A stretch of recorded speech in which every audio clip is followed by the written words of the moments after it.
दोस्तों अगर देखा जाए तो जो हार्मोन से संबंधित जो बीमारी है वो काफ़ी ज़्यादा कॉमन पाई जाती है। उनमें जो सबसे नंबर एक जो बीमारी होती है वो होती है डायबिटीज़ मेलाइटिस की बीमारी। यानी कि डायबिटीज़ के अंदर जो हार्मोन होता है इंसुलिन, उसका जो सिक्रेशन होता है वो प्रॉब्लम करता है, काफ़ी गड़बड़ हो जाता है, जिसकी वजह से ये समस्या आती है।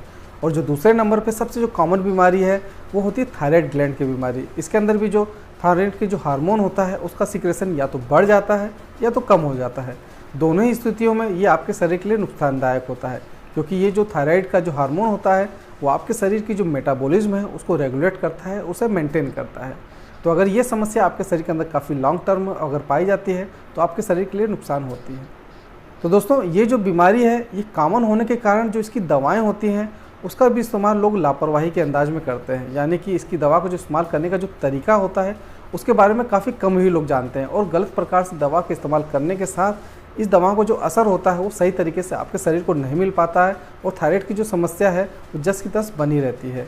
तो दोस्तों जो मेरा आज का वीडियो है ये इसी टॉपिक पर बेस्ड है कि मैं आप लोगों को बताऊंगा कि जो थायराइड की जो दवा होती है उसके खाने का सही तरीका क्या होता है, किन किन चीज़ों के साथ इसको खाना है, किन चीज़ों के साथ आपको इसको नहीं खाना है। इसके जो खाने का तरीका है अगर इसको आप सही तरीके से देख लेंगे, समझ लेंगे, तो आपके जो थायराइड की जो समस्या है वो काफ़ी जल्दी सही हो जाएगी। आपकी जो थायराइड का लेवल है वो काफ़ी जल्दी मेंटेन हो सकता है। तो दोस्तों इस वीडियो को आप ज़रूर ध्यान से देखें। दोस्तों अगर आपके घर में या आपको थायराइड से संबंधित बीमारी है तो इस वीडियो को आप जरूर ध्यान से देखें। हेलो नमस्कार, मैं आशीष आपका स्वागत करता हूं आपके अपने यूट्यूब चैनल हेल्थ इफ्लक्स में। जैसे कि आप जानते हैं कि चैनल एक स्वास्थ्य से संबंधित चैनल है। इसके अंदर आप लोगों को स्वास्थ्य संबंधित सारी जानकारी दी जाती है, जैसे कि आपको कौन सी मेडिसिन का कैसे इस्तेमाल करना है, उसके साइड इफ़ेक्ट क्या है, उसके इफ़ेक्ट क्या है, कुछ जैसे जांच इन्वेस्टिगेशंस के बारे में बताया जाता है जिसको करवा के आप अपने बीमारियों को ग्रेड के बारे में जान सकते हैं। कुछ ऐसे लाइफ स्टाइल चेंजेस और मॉडिफिकेशंस के बारे में बताया जाता है जिसको अपनाकर आप अपने स्वास्थ्य को और भी बेहतर कर सकते हैं। जो भी लोग स्वास्थ्य से संबंधित वीडियो देखना पसंद करते हैं, मेरा उनसे रिक्वेस्ट है कि मेरे चैनल को जरूर सब्सक्राइब करें, साथ में बेल आइकन दबा के ऑल पर क्लिक करना ना भूलें, जिससे मेरी जो आने वाली जो नई वीडियो होती है उसकी जो नोटिफिकेशन है सबसे पहले आप लोग तक आसानी से पहुंच सके और उस वीडियो को देख के आप अपने हेल्थ को और भी अच्छा बना सकें।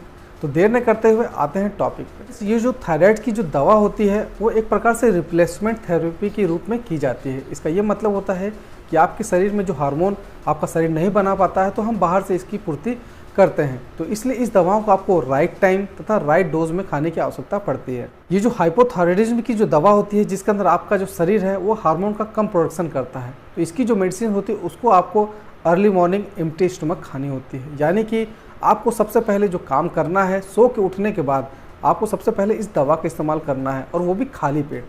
अगर आप इस दवा का इस्तेमाल आप खाने के साथ तथा खाने के बाद करते हैं तो इसका जो एब्जॉर्प्शन होता है वो आपके शरीर में सही तरीके से नहीं होता। इसकी जो मात्रा है वो आपके शरीर में सही तरीके से नहीं पहुंचती, जो आपके लिए काफ़ी इनसफिशिएंट होती है। जो आपकी थायराइड की जो हार्मोन के जो रिप्लेसमेंट करने की जो ज़रूरत होती है उसको ये सही तरीके से पूरा नहीं कर पाते, और ये डोज आपके लिए बेकार हो सकती है।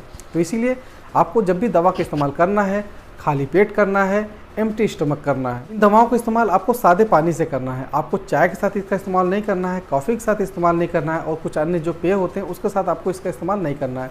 सिर्फ इस मेडिसिन को आपको सादे पानी के साथ लेना है।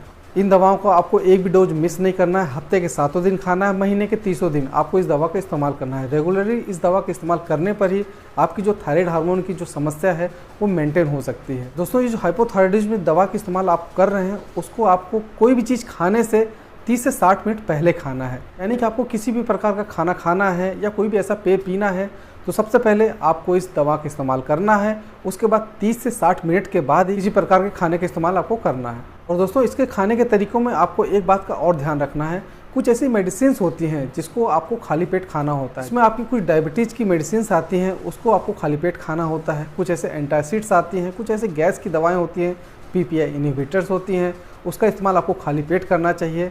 तो आपको ये चीज़ ध्यान देना है कि जब भी आपको थायराइड की दवा का इस्तेमाल करना है तो सबसे पहले थायराइड की मेडिसिन का इस्तेमाल कर रहे हैं, उसके 30 से 60 मिनट के बाद ही जो अन्य दवा है, जो खाली पेट खाने वाली दवा है, उसका इस्तेमाल करना चाहिए।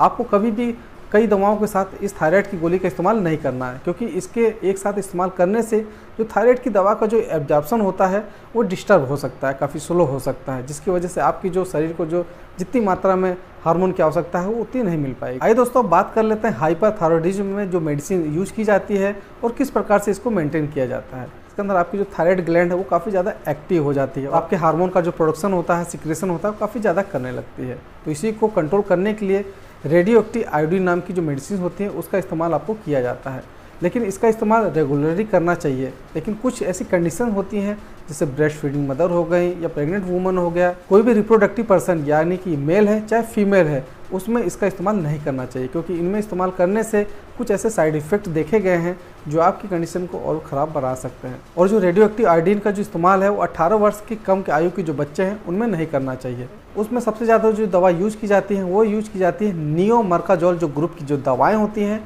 उनका इस्तेमाल किया जाता है। ये काफ़ी सेफ दवा होती है और इसका इस्तेमाल रेगुलरली ही करना चाहिए। जो हाइपोथायराइडिज्म की जो बीमारी होती है इसके अंदर हार्मोन का रिप्लेसमेंट करने की आवश्यकता पड़ती है, इसीलिए इसे रिप्लेसमेंट थेरेपी कहते हैं। हो सकता है इस बीमारी में आपकी जो दवाएं हैं वो लाइफ लॉन्ग भी चल सकती है, इसलिए इस दवा का इस्तेमाल आपको रेगुलरली करना है। हाइपोथायराइडिज्म में जिस ग्रुप की दवा का इस्तेमाल सबसे ज़्यादा किया जाता है उसे कहते हैं लियोथायरोक्सिन ग्रुप की जो दवा होती है उसका इस्तेमाल सबसे ज़्यादा किया जाता है। हाइपोथायराइडिज्म में जो आपको लियोथायरोक्सिन ग्रुप की जो दवाएं चलती हैं उसकी आपको जो डोज होती है उसको आपको मेंटेन यानी कि मैनेज करने की आवश्यकता पड़ती है, एडजस्ट करने की आवश्यकता पड़ती है। ये बीमारी बिल्कुल उसी तरीके की है जैसे आपकी जो डायबिटीज़ की बीमारी होती है उसके अंदर आपको लगातार ग्लूकोज का टेस्ट करना पड़ता है, उसी हिसाब से आपको दवा का एडजस्टमेंट करना पड़ता है। तो बिल्कुल इसी प्रकार से आपको लियोथायरोक्सिन की दवा का भी इस्तेमाल करना पड़ता है। आपको समय समय पे आपको थायराइड का टेस्ट कराना है, जिस प्रकार का आपका थायराइड का लेवल होता है उस हिसाब से आपको दवा का डोज मेंटेन करना पड़ता है। अक्सर जो सवाल पूछा जाता है वो ये पूछा जाता है कि जो लगातार डोजेस होती हैं अगर उनमें मैं कोई डोज मिस कर देता हूँ तो मुझे क्या करना चाहिए। अगर गलती से आपकी कोई डोज मिस हो जाती है, भूल से आपकी डोज कोई मिस हो जाती है तो ज़्यादा कोई घबराने वाली बात नहीं होती है, क्योंकि आपकी जो शरीर के अंदर जो थायराइड की जो दवाओं का जो डोज होता है वो काफ़ी लंबे समय तक रहता है। लेकिन आपको इसकी आदत नहीं बनानी है, आपको लगातार आपकी डोजेस को मिस नहीं करना है, क्योंकि आप लगातार अगर अपने डोज को मिस करेंगे तो सही प्रकार से आपके शरीर में हार्मोन नहीं पहुँच पाएगा और आपकी जो थायराइड हार्मोन का जो लेवल है वो मेंटेन नहीं हो पाएगा।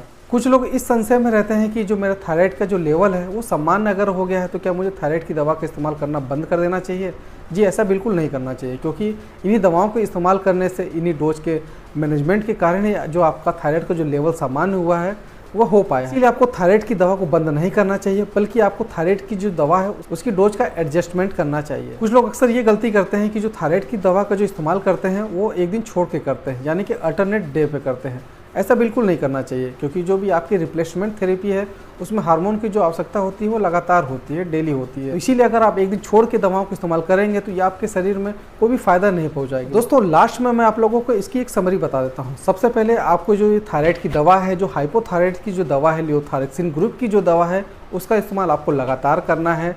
सुबह उठ के सबसे पहले अर्निंग मॉर्निंग जो आपको दवा का इस्तेमाल करना है वो थायराइड की दवा का इस्तेमाल करना है, वो भी खाली पेट इसका इस्तेमाल करना है। आपको किसी भी खाद्य पदार्थ के साथ, किसी भी खाने पीने वाली चीज़ों के साथ इसका इस्तेमाल नहीं करना है। सिर्फ आपको अगर इसका इस्तेमाल करना है तो सादे पानी से करना है, चाय से इस्तेमाल नहीं करना है, कॉफ़ी से इस्तेमाल नहीं करना है।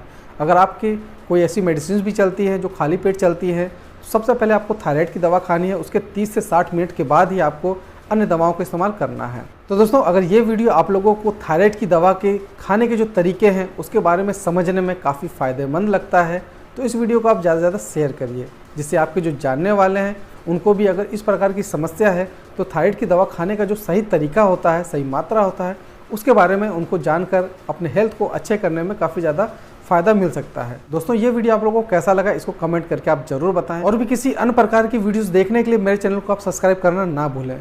मिलते हैं अगले किसी नेक्स्ट वीडियो पे, तब तक के लिए रहो हेल्दी, जियो हेल्दी। जय हिंद।